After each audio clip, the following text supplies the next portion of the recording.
The conversation that ended my marriage started over a casual dinner at my in-laws' house. We were eating Carol's famous pot roast when she pulled out glossy cruise brochures and spread them across the table like she was dealing cards. "Look at these Mediterranean packages," she exclaimed, her eyes gleaming. "Frank and I have decided it's finally time for our dream vacation." "That's wonderful," I said, genuinely happy for them. After 40 years of marriage, they deserved a nice trip. "We're so glad you think so," Frank said, leaning back in his chair with a satisfied smile. "Because you're paying for it." I laughed, thinking it was one of his awkward jokes. Frank was notorious for his bad timing and worse humor, but nobody else was laughing. My husband Nathan was staring at his plate. Carol was watching me expectantly. "I'm sorry, what?" I said, my fork suspended halfway to my mouth. "Your tax refund," Carol said, as if explaining something to a child. "Nathan told us you're getting $8,000 back. That's exactly what the cruise costs. It's like fate." "My name is Monica, and I'm a 32-year-old nurse practitioner. I'd been married to Nathan for 4 years, together for 6, when we met. I was already established in my career while he was between opportunities. I didn't mind supporting us while he figured things out. Love makes you do optimistic things like believe someone who's been figuring things out for 3 years will eventually figure them out."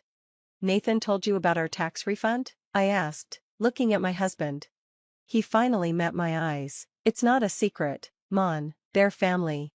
Nathan has already promised us the money," Carol added, patting my hand like I was a good dog who'd performed a trick. "We've even put a deposit down on the cruise. Non-refundable, of course."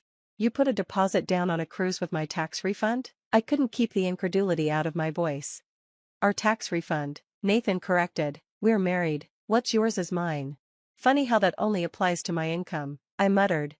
"What was that?" Frank's voice had an edge to it now.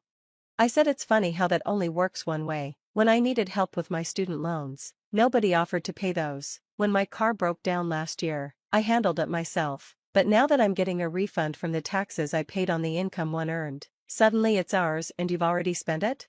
Carol's face flushed. "How dare you bring up money we don't have? We're retired, living on a fixed income. Do you have any idea how hard it was raising Nathan?"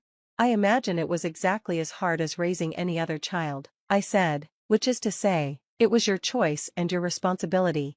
"Our sacrifice," Frank boomed, slapping the table. "We sacrificed everything for our children. We deserve this vacation. We've earned it." "You earned a vacation by having children? By doing what billions of parents do every day?" "Mon, stop," Nathan said quietly. "You're being disrespectful." "Disrespectful?" I stood up, my hands shaking. "Your parents are demanding my tax refund for a cruise, and I'm being disrespectful?" "We're not demanding," Carol said in a wounded tone. "We're collecting what we're owed. All those years of feeding Nathan, clothing him, putting a roof over his head, private school, soccer camp, college tuition, community college," I corrected, "which he dropped out of, twice." "That's not the point," Nathan snapped. "The point is they're my parents and they deserve a vacation. Why are you being so selfish about this?" I looked at the three of them, my husband and his parents, united in their certainty that I owed them my money because they'd performed the basic functions of parenthood. "You know what?" I said, picking up my purse. "You're right. This is all about what people deserve, and I deserve better than this." "Where are you going?" Nathan called as I headed for the door. "To think about my priorities, and to call my accountant about filing my taxes separately." "You can't do that," Carol shrieked. "We already put the deposit down." "Then you better hope they take refunds," I said, and left. The drive home was a blur of anger and hurt. I'd known Nathan's parents were entitled, but this was beyond anything I'd imagined. They genuinely believed that raising their own child meant I owed them a vacation, and Nathan agreed with them. When I got home, Nathan was already there, pacing the living room like a caged animal. "How could you embarrass me like that?" he started before I even closed the door, storming out like a child. "How could you promise them my money without asking me?" "Our money," he shouted. "God, Monica, when did you become so obsessed with keeping score?" When I realized I was the only one putting points on the board, I shot back. "Nathan, I've been supporting us for 4 years. I pay the rent, the utilities, the groceries, your car insurance. Because you make more money. Because I have a job. You've been looking for the right opportunity since before we got married. That's not fair. The job market is tough." "For 4 years, Nathan, the gas station down the street has had a help wanted sign up for 6 months, but every job is beneath you. isn't it? Better to let your wife support you while you wait for the perfect opportunity that never comes. At least my parents appreciate what I bring to the table, he said coldly. What table? The one I paid for? In the apartment I rent? With the food I buy? I laughed bitterly. What exactly do you bring to any table, Nathan? I bring love, support, understanding. You bring your parents' hands into my wallet. They deserve that vacation, he said stubbornly, after everything they've done. Everything they've done? They raised their own child. That's not a debt I have to pay. If you loved me, you'd do this for them.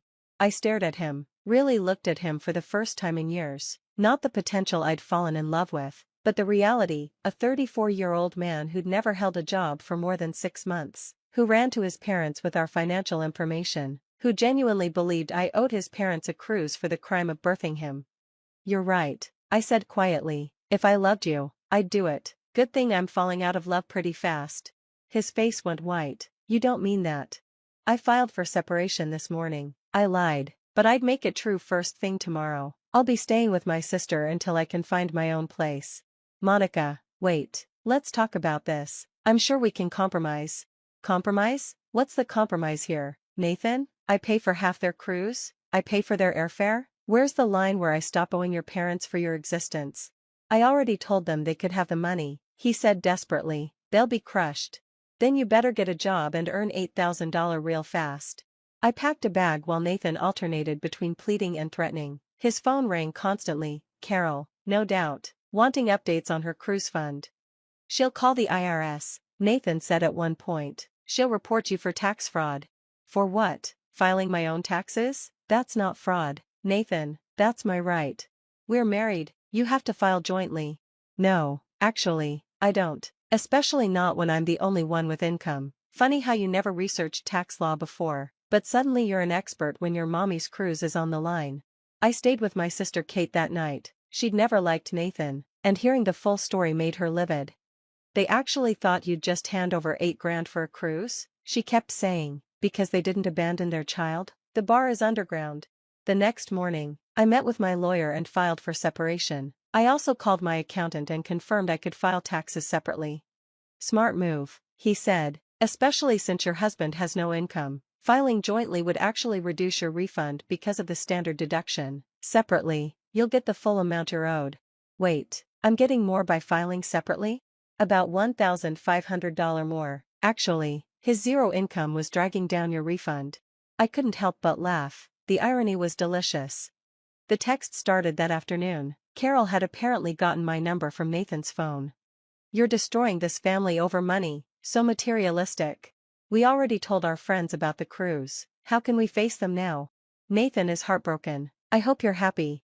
We'll sue you for alienation of affection and theft of promised funds. That last one made me laugh so hard I screenshot it for my lawyer, who also found it hilarious. Promised funds? She chuckled. From a tax refund that hasn't even been processed yet? For raising their own child? I've seen a lot, but this is a new level of entitlement. Nathan tried a different approach, sending long, emotional texts about our love and our future. How could I throw away 4 years over one disagreement? Didn't I remember our wedding vows? Didn't I care about his mental health? Your mental health seemed fine when you were promising my money to your parents. I texted back, then blocked his number. 3 days later, the real panic set in. Without my income, Nathan couldn't pay any bills. His parents, despite their demands for cruise money, weren't offering to help with rent or utilities. The apartment complex called me because Nathan had tried to pay rent with a check that bounced. Ma'am, we need payment by the end of the week or we'll start eviction proceedings, the manager informed me.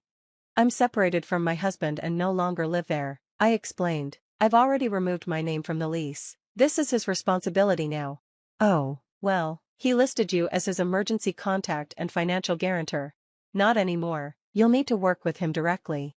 That evening, Nathan showed up at Kate's house. She wouldn't let him in, but he stood on the porch, visible through the security camera, looking pathetic. Monica, please, I can't afford the apartment. I don't have anywhere to go. Have you tried getting a job? Kate called through the door. I hear they exchange labor for money. This isn't funny. My parents are furious. They're saying I ruined their retirement dreams. Their retirement dreams depend on your wife's tax refund? Kate shot back. Maybe they should have saved better. You know, like responsible adults. Monica, Nathan pleaded. Just give them half. Keep half for yourself. That's fair, right? I finally went to the door, though I didn't open it. Nathan, do you hear yourself? You're trying to negotiate how much of my money to give your parents. Not our money, mine, from my job, that I earned, while you sat at home networking on LinkedIn. I've been looking for jobs. For 4 years? I've seen your browser history. Nathan, you spend more time on gaming forums than job sites. That's invasion of privacy. On the computer I bought? With the internet I pay for? Try again. He left eventually, but not before his mother called Kate's phone, screaming about lawsuits and elder abuse and how I was stealing from seniors. Kate put her on speaker so I could hear. Elder abuse? Kate said incredulously. You're 62 and playing golf 3 times a week. You're not elderly, you're just entitled. How dare you? We gave you our son. Nobody asked for him, Kate shot back, and based on what I'm seeing, you can have him back. Returns are always accepted in original condition, unemployed and living with mommy. The call ended with Carol threatening to call the police, the FBI, and the president if necessary. We laughed, but I made sure to document everything for my lawyer. A week later, Nathan was evicted from our apartment. He moved back in with his parents, who were suddenly less eager to have their precious son around when he came with bills instead of benefits. The cruise was cancelled, though they lost their deposit, a fact Carol made sure to post about on Facebook, tagging me as the selfish daughter-in-law who destroyed our dreams. The comments on her post didn't go the way she expected. Most people were shocked that she'd expected her daughter-in-law's tax refund. Several pointed out that raising your own children isn't a loan to be repaid. One particularly savage comment read, "So you're saying you only had kids as a retirement investment? That's the saddest thing I've ever heard."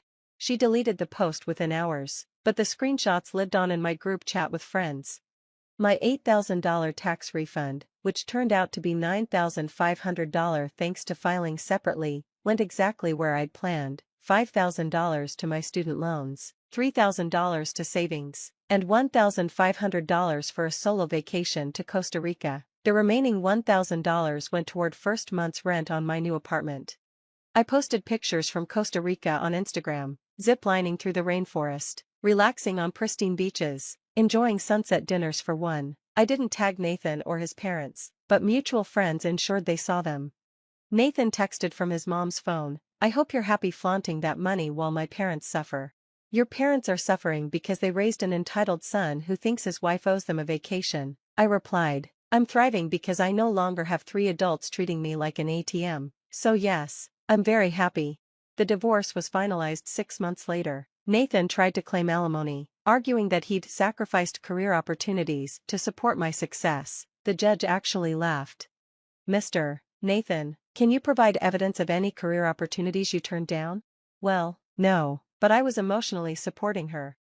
"While she financially supported you, for 4 years." Motion denied. Nathan's parents showed up at the courthouse, apparently planning to testify about how much I owed them for raising him. The judge shut that down immediately. "Ma'am, sir, your son is 34 years old. Whatever you spent raising him is between you and him, not his soon-to-be ex-wife. Please sit down." After the divorce, I heard through mutual friends that Nathan was still living with his parents, still unemployed, still waiting for the right opportunity. Carol and Frank, meanwhile, had to take out a loan for a much more modest vacation, a week in Florida instead of 2 weeks in the Mediterranean. They posted passive-aggressive photos with captions like "making the best of what we have." Despite disappointments and some people forget what family means, the comments were brutal, with most people pointing out that they seem to have forgotten what parenting means.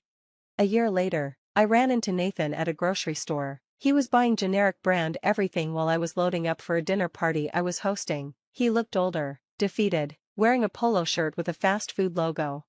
"So you finally got a job," I said, not unkindly.